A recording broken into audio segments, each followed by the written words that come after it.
नबी पाक सल्लल्लाहु अलैहि वसल्लम कोहे सफा की पहाड़ी से गुजर रहे थे। काजी सलमान मंसूर पुरी ने लिखा है, हुजूर गुजर रहे थे, अबू जहल भी सामने आ गया। आते ही कहने लगा, दीन की तबलीग छोड़नी है कि नहीं छोड़नी, बाज आने है कि नहीं। हुजूर खामोश रहे। फिर उसने कहा, आप बदल सकते हैं कि नहीं। हुजूर खामोश रहे। 6 बार कहा, 4 बार कहा, फिर माज़अल्लाह सुम्मा माज़अल्लाह। हुजूर को बुरा भला कहने लगा, नबी करीम को बुरा भला कहने लगा। हुजूर खामोशी से सुनते रहे। ये जो जवाब बंदा नहीं ना देता, ये भी बहुत बड़ी सजा होती है। उसे समझ ना आई, जब हुजूर देर तक खामोश रहे तो गुस्से में लाल पीला, बोलते क्यों नहीं। इतना गुस्सा किया कि उसके हाथ में डंडा था, उसने रसूल पाक के सरे अक़दस पर डंडा मार दिया।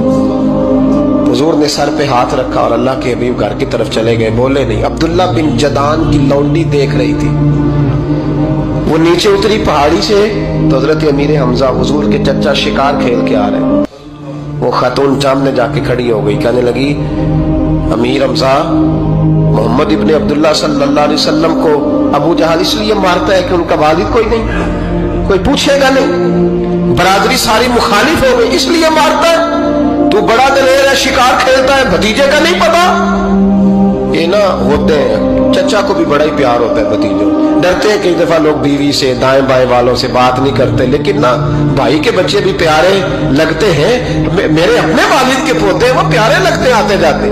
वो जब औलाद के सामने खिलाफ बातें कर लेता है ना, लेकिन उनका दुख भी अपना ही होता है, उनकी तकलीफें भी। ये रिश्ता है, ये भाई नाखूनों से गोश्त अलग नहीं किया जा सकता।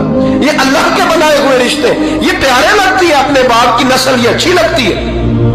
उस दर्द के साथ, ज़ौक़ के साथ हजरत अमीर हमजा ने शिकार वहीं फेंका, डंडा उठाया और इस जज्बे से उठाया कि दरख्त पे हाथ डाला, यूं करके डंडा तोड़ा।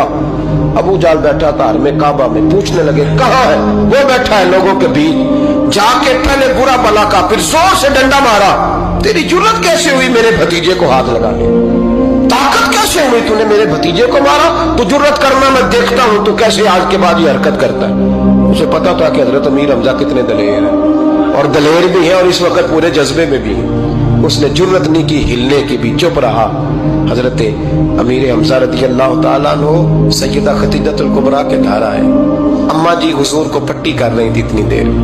नबी करीम ने चच्चे को आते देखा ना, ये बड़े जख्म बड़ी जल्दी ताजे होते हैं। उठ के खड़े हुए। जब हुजूर ने उनके कंधे पे अपना सर अक़दस रखा तो रोने लगे महबूब करीम। हजरत अमीर हमजा भी रोए। नबी करीम अलैहिस्सलातु वस्सलाम के आंसू पोंछ के कहने लगे, खुश हो जाए, अब रोने की कोई जरूरत नहीं, मैंने बड़ा सख्त बदला लिया, अब राजी हो जाए, जरूरत नहीं करेगा आइंदा, मैं सर फोड़ आया हूं डंडे के साथ। जब ये कहा तो अल्लाह के हबीब ने सर उठा लिया, आंसू पोंछ के फरमाया, चाचा मैं नहीं ऐसे खुश होता। कहा भतीजी आप कैसे खुश होते हैं। फरमाया, मेरे दीन का कलमा पढ़ जाओ, मैं खुश हो जाऊंगा। दीन में आओ, गुलामी करो, दीन की ड्यूटी करो, मुसलमान बनो, नमाजी बनो, नेक बनो, सुन्नत शरीयत की पाबंदी करो, मैं इससे राजी होता हूँ। हजरत अमीर हमजा क्या जज्बा था उस वक्त, क्या शौक था। कहने लगे, कलमे से राजी होते हो। कहा पढ़ाओ कलमा, मैं कलमा पढ़ने को भी तैयार हूँ। सल्लल्लाहु ताला अलैहि वसल्लम कलमा पढ़ लिया हजरत अमीर हमजा। रसूल पाक अलैहिस्सलाम की जो ख्वाहिश है ना, जो दर्द है, वो दर्द है कि लोग जन्नती हो जाएं। हुजूर के दीन का पैगाम ये है कि कोई आदमी जहन्नुम में